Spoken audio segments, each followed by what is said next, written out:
Salam sejahtera, berjumpa kita sekali lagi dalam rancangan Minda Juara. Saya Aruna.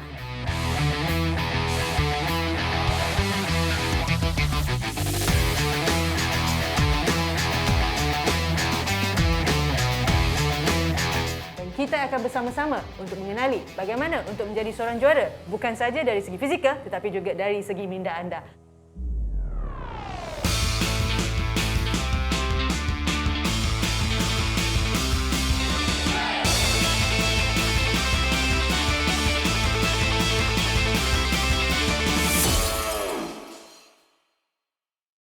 Kita masih dalam series untuk mengenali keperluan psikologi sukan dan sukan khusus sebenarnya. Dan hari ini kita akan tahu lebih lanjut tentang sukan kemahiran, iaitu tampin bowling. So hari ini saya ada tetamu khas bersama saya, Hau Pek Ngoh.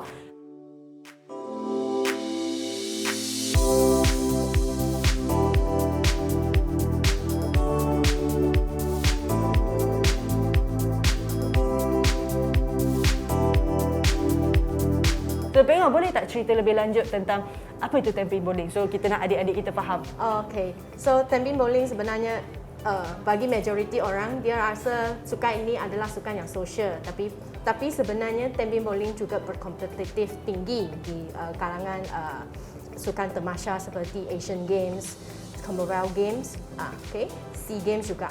Okay, tapi tampin bowling tak termasuk di dalam Olimpik lagi.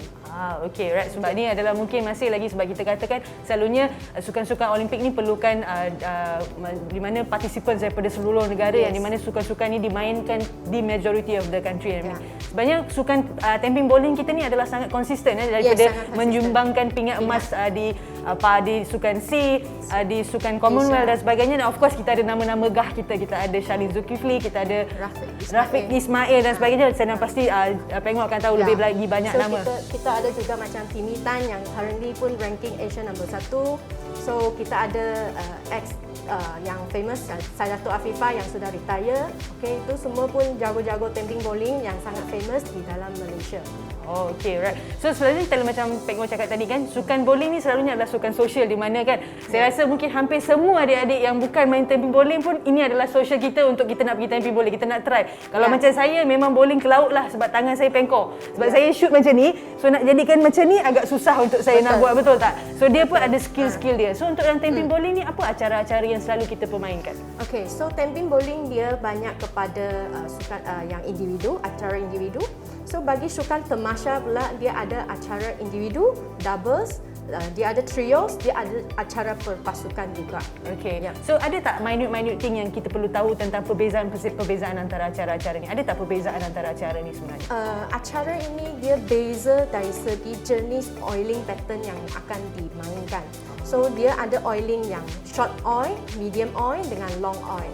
Kalau adik-adik yang tak faham oiling pattern tu, boleh cerita sikit tak apa tu oiling dia pattern? Dia punya oiling patternnya biasanya atas permukaan lane, okay, lane bowling, okay. So dia ada spesifik oiling yang akan di atas permukaan papan tu. So kalau maksudnya selain daripada kita nak baling bola tu, sebenarnya kita kena tahu baca juga oiling pattern dekat setiap arena yang kita nak bermain kan, sebab saya rasa pasti oiling pattern tu yang mengubah cara kita permainan, betul tak?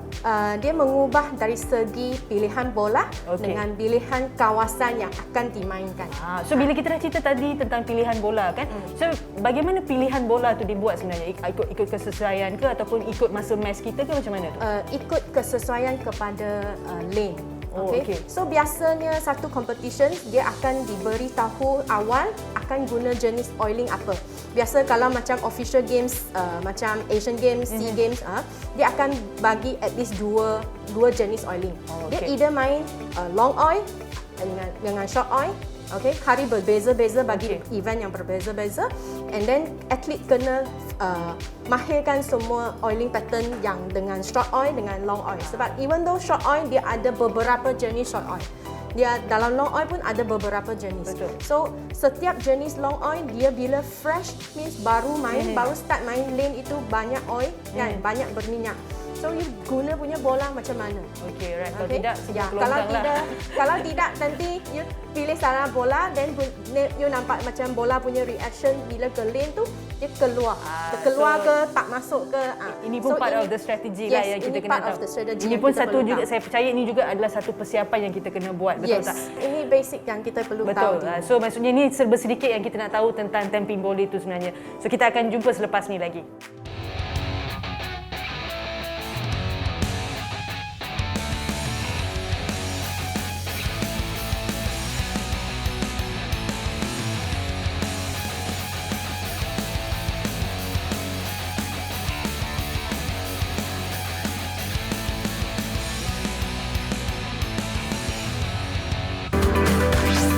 Didik TV KPM.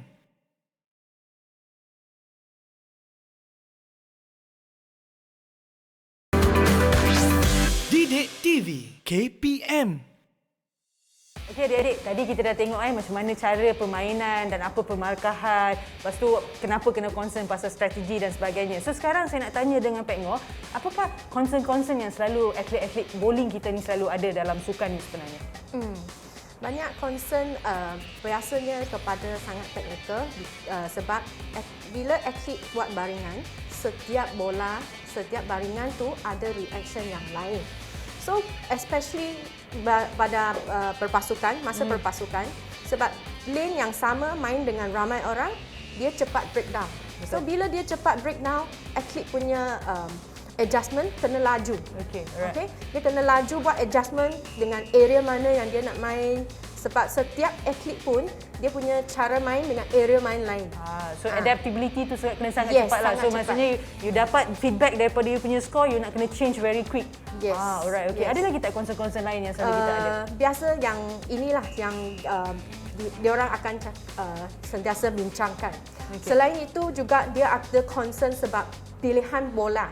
Adakah bola yang saya dapat ini sesuaikan untuk lane ini? Walaupun saya dah praktis, kenapa hari ini lane ini macam tak masuk dengan bola yang saya pilih. Betul lah, selalu dah kita dah train biasa, tengok-tengok hari ni pula hari bukan hari the day of you this one.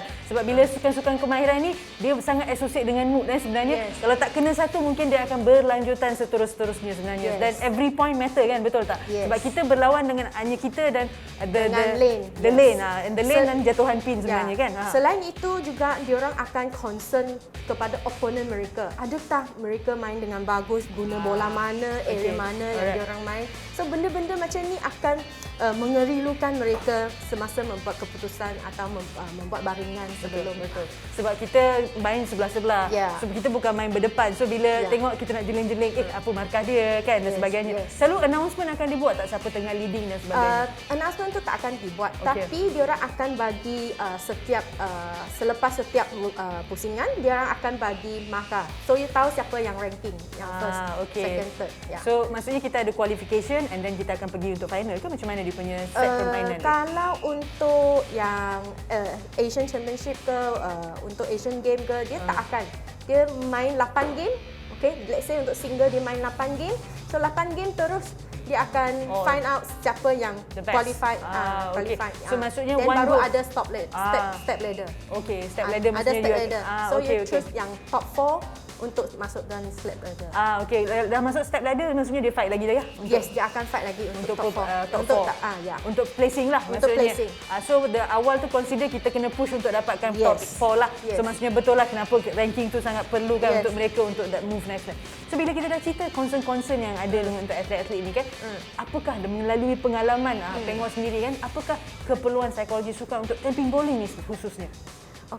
Bagi tamping bowling, biasanya rutin mereka adalah sangat penting. Rutin mereka termasuk juga dia kena check bola, dia kena check lane, dia kena check thumb dia ke, finger insert dia ke, sebab semua persediaan ini adalah sangat penting untuk seseorang atlet bowling. So selain itu, atlet juga kena tahu kawasan mana yang diorang main. So kalau lane tu kita boleh pilih sendiri ke macam mana? Ataupun lane tu akan di-assign. Untuk masa hari pertandingan. So kalau let's say kita tak biasa dengan oil pattern dekat lane tu macam satu-satu kejohanan ataupun di tempat mana-mana, mungkin kita tak ada peluang untuk train lama dekat situ. Macam mana adjustment atlet-atlet ni berlaku? Biasanya kalau example lah, kalau short oil, so kita pun tahu oiling dia nak lebih pendek. Lebih pendek. So bola yang diorang pakai tu, diorang kena tahu bola apa, untuk short oil biasa area yang diorang main lebih luas. Okay. So angle yang diorang main mungkin lebih ketat. Okay, compare dengan kalau main medium oil, long oil, dia punya area untuk permainan dia lagi besar. So lebih kurang diorang akan tahu sendiri dekat area mana. So one thing good sebab bowling dia ada practice throw. Okay. So practice throw itu pun dia akan boleh cepat dapatkan area dengan line yang diorang akan. So kalau macam tadi kita kata rutin, di mana rutin ni sampai dekat the oiling pattern untuk stroke dan sebagainya? Untuk oiling pattern diorang bukan part of diorang punya rutin juga. Disebabkan mereka pilih bola, pilih bola sebab diorang tahu oiling mana. Then lepas tu area mana lebih kurang diorang sudah tahu. So daripada rutin diorang adalah macam mana dia prepare themselves untuk buat baringan tersebut. Alright. So apa lagi keperluan psikologi yang Pek Ngo nampak sebenarnya untuk diorang? Diorang perlu buat keputusan yang sangat laju. Decision making Yes, decision making is very critical. Sebab lane condition dia akan berubah daripada setiap baringan. Bukan kita baring saja. Opponent baring atau orang lain yang sama lane akan baring, dia pun kena tahu macam mana dia orang baring kat area mana, ada tak lane itu kacau dengan mereka. Baringan tempat baringan. So kalau macam decision making ni, macam mana kita nak praktiskan untuk dengan atlet-atlet kita ni? Kalau kita nak share dengan adik-adik kita lah. Untuk praktiskan decision making ini, banyak kita kena buat komunikasi dengan jurulatih. Sebab jurulatih boleh faham dan boleh tahu apa area yang kita perlu main, ada tak orang lain akan kacau area kita. So bagi atlet yang kurang experience, boleh banyak berbincangan dengan jurulatih.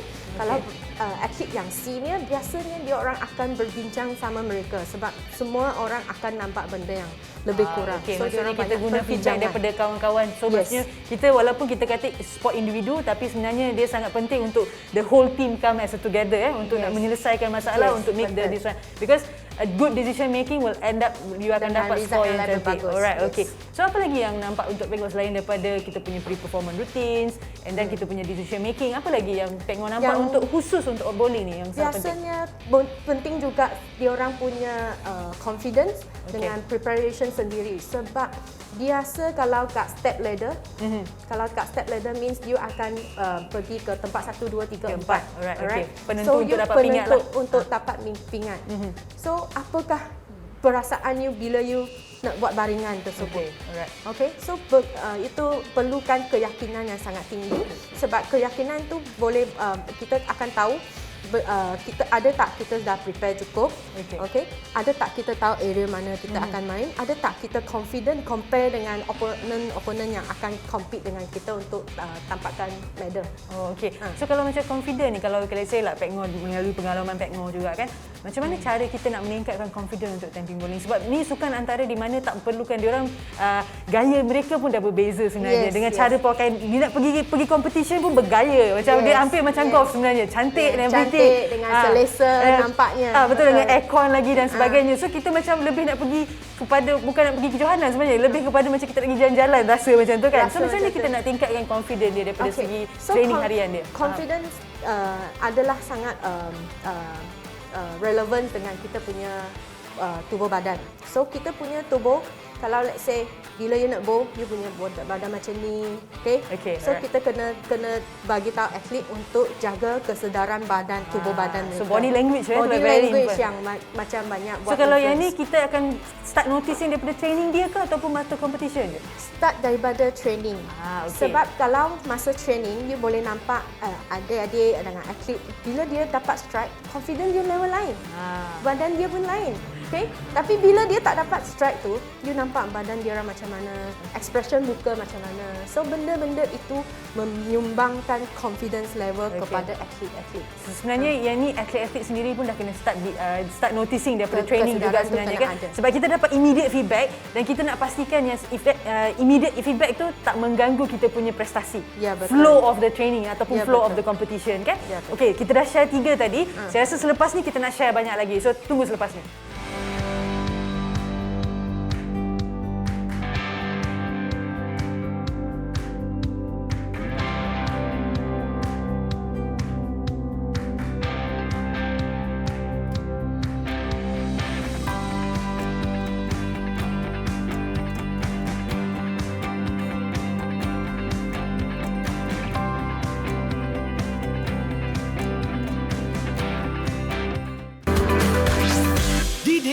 TV KPM.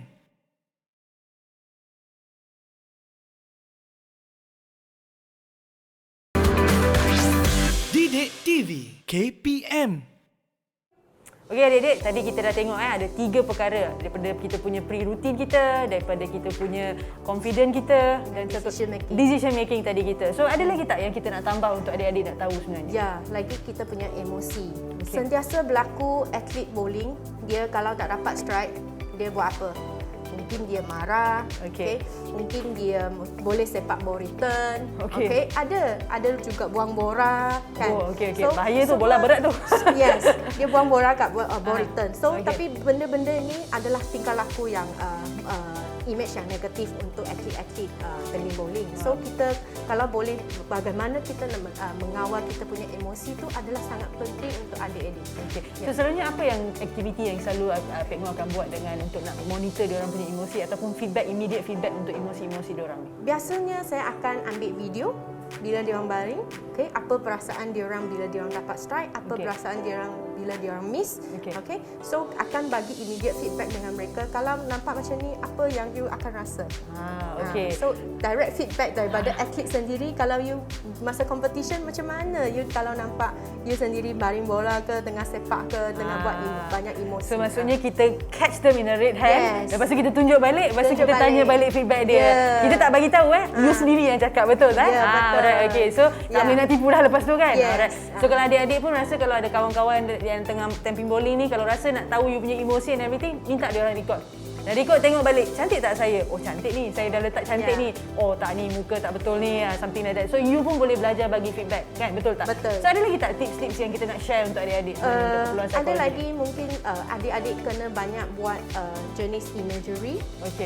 Sebab kalau nak connect kita sendiri daripada approach kepada kita punya target, kepada kita punya break point, kita perlukan imagery dengan visualisasi yang sangat bagus. Betul.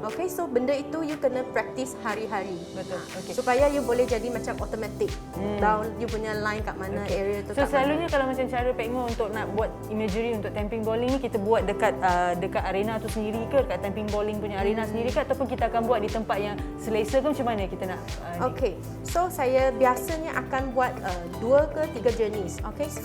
First satu jenis tu untuk macam diorang imaginekan keseluruhan rutin. Itu kita akan buat sebelum competition. So maksudnya keseluruhan rutin daripada you datang letak beg, ambil bola sampai you nak main sampai habis. Itu rutin. Kita akan buat sebelum competition.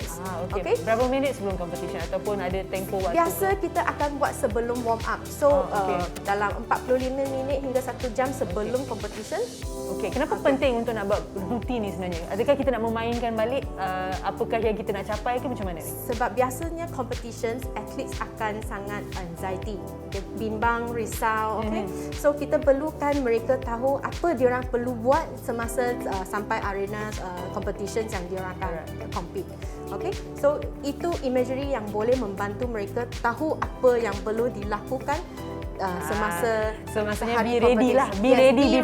Be ready before it happens. So maksudnya tak terkujat lah kita. Sampai sana je Allah dah tak tahu nak buat apa, betul kan? So maksudnya dengan imagery dalam bowling ni sebenarnya sangat penting sebab kita boleh flow dan bila dah sampai sana kita tahu reaction dia, betul. Itu salah satu.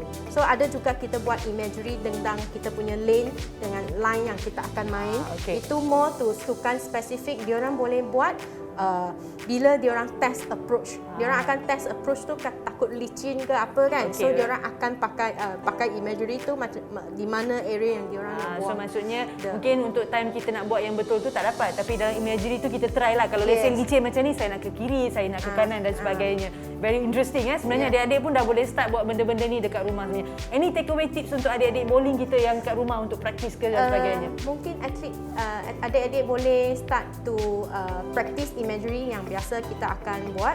Adik-adik mesti ada image yang akan connectkan you punya line yang untuk main. Selain itu juga adik perlukan sediakan nota sendiri untuk sebagai reminder, okay, peringatan untuk adik-adik. Betul. Ya. Itu sangat penting kan, kalau Itu any sangat athlete, penting. any athlete mesti kena ada own journal. So that every day you kena tahu what is your advantage atau pro ataupun apa yang you dah perbaiki dan sebagainya. So personal journal is very Personal good. journal. Saya harap adik-adik dah dapat banyak input-input yang you boleh guna pakaikan untuk yang khususnya untuk adik-adik yang tamping bowling dan sebagainya, sebab ingat emosi itu sangat penting dalam sukan tamping bowling dan kita kena faham strategi of the game itself. Soalan hari ini adalah mengapakah menulis nota adalah penting untuk atlet tamping bowling? Terima kasih Pek Ngoh sebab join kita pada hari ini. So sehingga kita jumpa di episod akan datang. Saya Aruna dan ini Pek Ngoh. Ini Minda Juara.